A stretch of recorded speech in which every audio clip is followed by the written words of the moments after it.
taking a walk. Grace Potter, welcome to the Taking a Walk podcast. Thank you for having me. It's lovely to be here. So, since we call the podcast Taking a Walk, I do have to ask you, if you could take a walk with somebody, living or dead, Mm. who would you take a walk with, and where do you think you would take the walk with them at? My great grandmother, Charlotte, I would love to take a walk with her. She was alive when I was a very small baby, but I only have pictures of me being held like this tiny little thing. And she passed away before I was even a year old. And I'm so curious about the wisdom and experiences that she could share that I don't think anybody else in my family would have thought to ask. And yeah, she was also really musical. So I would love to get her take on what she thought of her brother Spiegel Wilcox, who was a trombone player. What was the take from the family on that charismatic guy? It's just all these things about my family and my ancestry that I'm really curious about. I think there's a lot of interesting skeletons in the closet that she probably wouldn't want to tell me right away, but that's what a walk is for, right? It's to sort of get those juices flowing and suddenly, the dopamine is hitting and the serotonin and the vitamin D is hitting your skin and suddenly you're telling your life story. And I think Charlotte and I would have a lot to talk about. Oh, I love it. I love it. That's so great. You exude such joy and performance. How does it make you feel, seeing that joy come radiating back to you when you're performing? It feels like love. I don't know if everybody listening has had the experience of falling in love with someone where you truly feel seen, but what you're really seeing is your reflection coming out of their eyes and shining, the experience of experiencing you. And I think there's a feeling of like, gosh, I must not be that bad if everybody's hanging out and they're not leaving. I really understand that connection that's available to all of us, that comes especially from live music. But I think it also happens in my daily life and in conversations where you're finding your own truth through other people's eyes and you're sharing joy. There's such a reciprocal experience going on there. I live for that. Honestly, I think it's like my purpose on this planet. So, Isn't it interesting when you sort of people watch and you see, so many frowns out there and so many yeah, scowls, and you just sort of think, boy, a little bit of a different approach that some people could take would really change a lot of worlds. totally. Totally. It's hard for me when I see people not being in receptive mode, like when you're in the elevator or on the subway and people are shutting down, there's a reason for that. I think it's actually biological. I was just listening to an interesting book on why we shut down and why we close off and the signals that our bodies send out when we're not open. Um, but I'm just one of those people who moves through the world with a lot of humility and wonder. I'm constantly in search of my next experience of awe, and I find it in people all the time, especially the ones you don't expect, like even a TSA agent who's screaming at the top of their lungs, and suddenly you just say, "How's your day going?" And they just break open like the sunshine, and I love it. It's a difference maker for sure. It Yeah, really is. We're going to talk about medicine, the fascinating story behind yeah. medicine, that T Bone Burnett project that luckily has now reappeared, let's just say. But I do want to ask you a question, and it's from a listener to the podcast and also a musician. Her name is Emily Kavanaugh. And Emily says, your song Release has always felt like the perfect example of music as a means of catharsis. Uh, Mhm. did you find that Release helped you out of something in particular you were going through? I think the thing I hold on to with that song when I was writing it, but also what remains now, is the hope for healing. It's not this like definitive. nicotine patch of you're going to be okay. It's um it's a question as opposed to a statement or declaration, um, in which, and I really was ready to let go, of and bury the skeletons that were holding me back. But I knew that the skeletons were holding on really tight and they weren't really ready to let go. So it's an invitation. That song is for me more of a you hit me back when you're ready, you know, like one of those really brilliant voice memos or messages that you get from a friend and you listen to it again and again because there's still a question in the air and maybe you're not ready to answer that question. That's really what that song captures for me.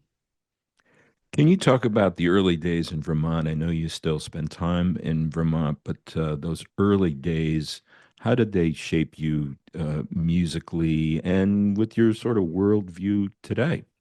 I didn't understand eras. I didn't know that there was like dates in which records were made. In fact, I think growing up with a bit of a sense of timelessness in Vermont was very formative for me because I spent time with and loved socializing with people of all ages. I didn't have this understanding that there was like a sector or age group I was supposed to be in.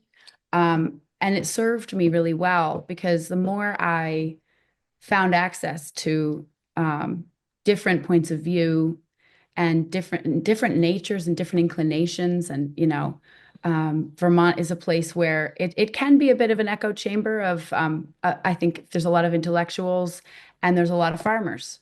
So that mixed bag, I think, created a lot of curiosity for me as to how this group of people all ended up together. The back to the land boomers coming in from Ivy League schools because they had done some ski vacation there in the 60s. Suddenly they're coming and planting their roots there, among a large group of farmers who've been living and taking cues from nature for their entire lives and living by the season and living by the harvest, living by the hurricane or the flood that happened that year. Um, it definitely grounded me, but it also left me constantly reaching outward and um, open to whatever the rest of the world had to offer, mostly because I wanted to bring it back to the land, just like my parents did. Culture is a huge part of my life. And yet, if you think about Vermont, there's only a few. It's sort of the people get that glazed over look in their eye and they picture cows in a field. They picture Ben and Jerry's ice cream. They picture, tapping maple syrup or skiing down a mountain or riding a mountain bike. But there's so much more. And from a very young age, I wanted to dig into that more. And I'm still doing that to this day. Not that there's anything wrong with just glazing off to those things either, right? And just Oh, taking those we things love in, that. right? That's a brand. That's what we call a brand, baby. Vermont has a very strong brand, and I wasn't aware of it until I got out into the wider world that not everywhere is like this. And it was kind of stunning to me, especially as I was heading west, especially through the Midwest and outward into the desert regions where life is so different, and people's way of processing and viewing things and just observing the world around them um, seems so much less about the weather and more about, what exit are we going to take to get gas and where's the nearest movie theater or mall. I didn't go to the mall. There wasn't a mall. My dad is a sign maker, and I remember when he got hired to do the signs for the mall. And it was like it was a food court and, basically a indoor farmer's market. And but I'd watch movies like Clueless or whatever, and I'd be like, okay, so there's definitely like a mall vibe. But I wanted to hear that muzak. Like we didn't have that. There was no muzak playing. There was no, I think that the American dream version of life was something I had to discover really in my 20s when I got out of state and started traveling around and playing music live. So take us back to 2008, stepping into the Yes. studio to record Medicine. What were you feeling then? Do you remember, especially going to work with the iconic T Bone Burnett? It was immensely exciting and world changing. I think my openness to the collaboration started because he was so open.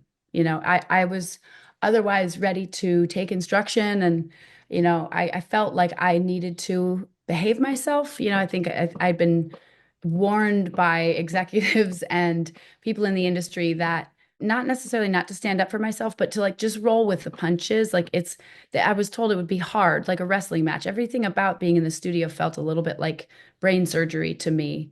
Up until that point, there was a lot of opinions. There was a lot of people that weren't the musicians in the room who were immensely involved in the process. And to me, that as a young person, I was like in my late teens, early 20s getting into the studio. I just felt like that must be how it is everywhere. And I didn't understand that I could be a force for change, or even advocate for myself in the early days. And it took a lot of experience, and specifically the experience of working with T Bone, to understand that he cared about my opinion.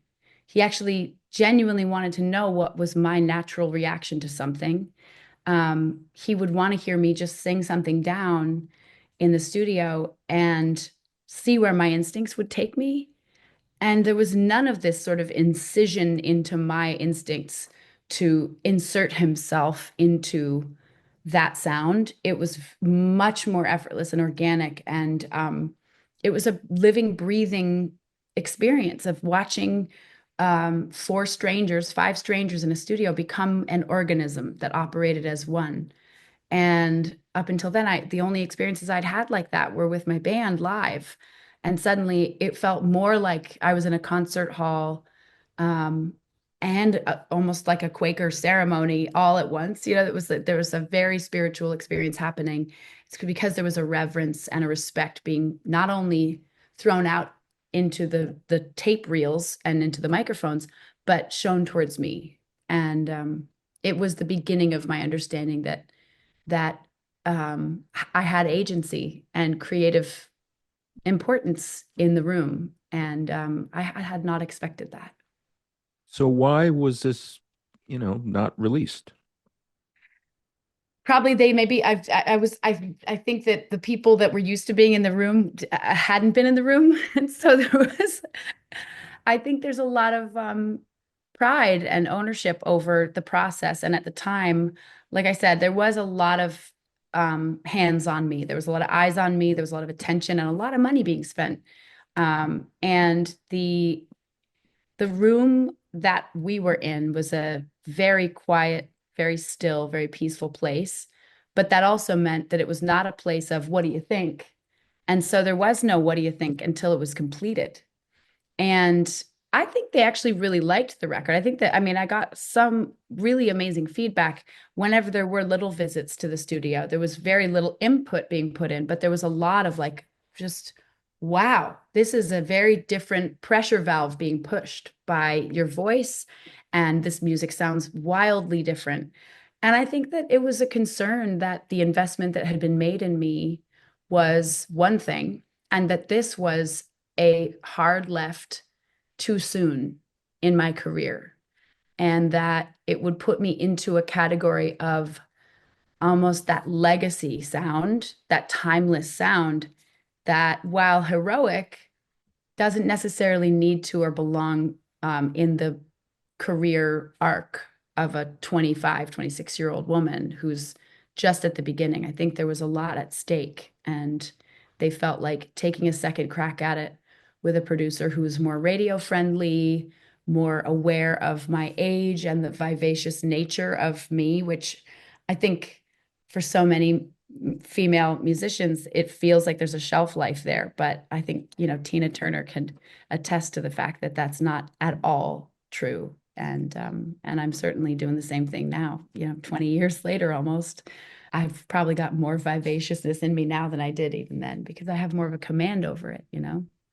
Well, I think the work is amazing. So as I hear you explaining the situation, it sounds like, from afar, sort of typical business gobbledygook that gets in the way of creativity and great work by an artist. That's my take. But Yeah. you didn't And I say that. think I said it. Well, I appreciate that. And I think that true music fans are going to get a chance to judge for themselves. And I think that anybody with any experience in the industry can hear what's happening and appreciate it. Even just the little bits that we have drizzled out into the world so far, there is a thunderclap of like, oh my God, this is that voice, but it's completely recontextualized. And I think if I look at the timeline and I look at how my career had been going in the arc of what we were aiming for, this this was the plane just, tilting a little bit to the left. It was just a little bit of a subtle adjustment. And I always wonder what it would have been like if it had come out and how my career would have how it would have adjusted things. Not because I'm unhappy with how things turned out, but because it was there all along, buried underneath, and it feels like I think timing is everything. And for whatever reason, I love the word gobbledygook, by the way. Timing and gobbledygook may have gotten in the way a little bit. Yeah. Yeah. Well, I mean, the music is so great. It's hypnotic. It's Yeah. rich sounding. It's got that amazing, backup crew, which are sort of legendary unto themselves. Yes. They're the Um, hit men of music. I mean, it's just there's so it's many. it's incredible. So it's so cool that it's out. What are some of your other favorites off of it? I think the thing I'm the most excited about is for people to hear the songs that they already know that for the people hearing it, it's going to seem like it's a reimagining of that song, but actually these songs were recorded before the song as they know it now, because we made this record April, May, mastering in June, and then went back into the studio July, August, September to re-record a large selection of these songs. So a song like Oasis, which I wrote with Mark Batson, who produced the eponymous record. I remember being in the studio with him when we wrote it, and it was the first song we wrote, and then going into the studio with T Bone with this demo from me and Batson, and then hearing T Bone take it and go, okay, but what if it was this? And then going back to recording it with Batson, it was a real masterclass in the subtlety, but also the broad sweeps, the brave choices that get made. And that one, I mean, it's an incredibly avant-garde approach to a song that otherwise people know as basically like a reggaeton drum beat and an eclectic set of visuals that still are there, but really the only thread that remains is the key of the song and the lyrics. But the rest of it has been completely reimagined. So that's one of my favorites, as well as Colors, another one that was I think a paradigm shift from what it was to what it was when I recorded it with T-Bone to what it was on the record with Mark. So those are the studies, the case studies that I really like to dive into. But on a heart level, I just think Losing You and Before the Sky Falls are just like, ah, I just love them. And no one's ever heard them before. So, Yeah, I love them yeah, too. It's just, yeah, and I love how excited you are to get these out to the world. yeah. It's so important for it to be out. So as you reflect now on your experience working with T-Bone, not Right. the moment in time when it happened, but kind of years later, how do you think he made you a better artist? I want to say the word trust, but that sort of was broken when the record didn't come out. But in the moment, it was trust. It was trust. He trusted me, I trusted him. There was an implicit understanding of what we were doing. And that faith in one another and in the directive, like we had sort of a prime directive of like a dream state, trancy, elemental conjuring. It was fearless. And I've never lost that fearlessness. And I don't regret the fearlessness that was implanted from that moment forward in my life. But I wish that the trust had been there, and that it could continue through the thread of all the different people I've been managed by and handled by. I had different management at the time, and And I think there was a lot of thought and a lot of energy put into what was going on here because it was clear that I wasn't happy that the record wasn't coming out. Um, and so it was not so much a breach of trust between me and T-Bone as it was with the greater, wider world of just like, what is going on here? Am I living in a twilight zone? Like, what? How is this not absolutely what should be shared with the world right now? But in a way, I think that's what makes the record coming out now even more compelling because it is such a curiosity and such a treasure, you know? It is a treasure. Well, speaking of a treasure too, you have experienced this treasure before. You'll be experiencing it again going out on the road playing dates with Chris Stapleton. In Yes. particular, I know there's a couple Madison Square Garden dates, but you've had Oh, other dates with Chris Stapleton. Talk about what that experience is like. no, I mean, talk about a treasure. He's a truly just salt of the earth human who seems like he came from the primordial ooze of music. I've never met anybody more musical in my life. He's just got it. And it comes out of him the second he opens his mouth. It's like, you know, he doesn't need to wind himself up to get to that point. He's not precious about it. It's just there. It's just always there. And it's a stirring thing to be around. And you can really see that respect in his band and his crew. I mean, he's got such an amazing family of people that travel with him. And I think he's developed that culture of support within his group. It's an empire I want to live in, you know. I certainly would love to build that empire myself, but it's not bad to be in the caravan, I'll tell you what. Yeah, it's contagious, right? Yeah, it is. And like working with T-Bone, I think that there's a mastery to every craft. And I've been on many, many tours. You know, I've seen it, the same experience, similar, obviously different crew, different vibe. But when I was out on tour with Kenny Chesney, just watching that organism of his crew and of the leapfrogging of his gear and his set and his backdrop from one venue to the next, because they had to travel with two. You know, these are systems that work very much like nature does. There's a cyclical quality. There's an ebb and a flow, an acceleration and a deceleration to the process. But when you've perfected it to a form where truly, you know, there's a reason why these are some of the highest selling tickets, you know, over the course of any given summer, you look at numbers and you just go, wow. Um, I I have been exposed to that level of mastery only a few times in my life, but I never ever take it for granted. And I think Stapleton is one of the best examples of someone who's really he's cultivated it over a long time and put a lot of experience, a lot of heart, and a lot of intention into it. And it's a good tool to have. So, in closing, are there any artists or genres to this date that you have not explored that you feel that you might like to explore at some point down the road? Yeah.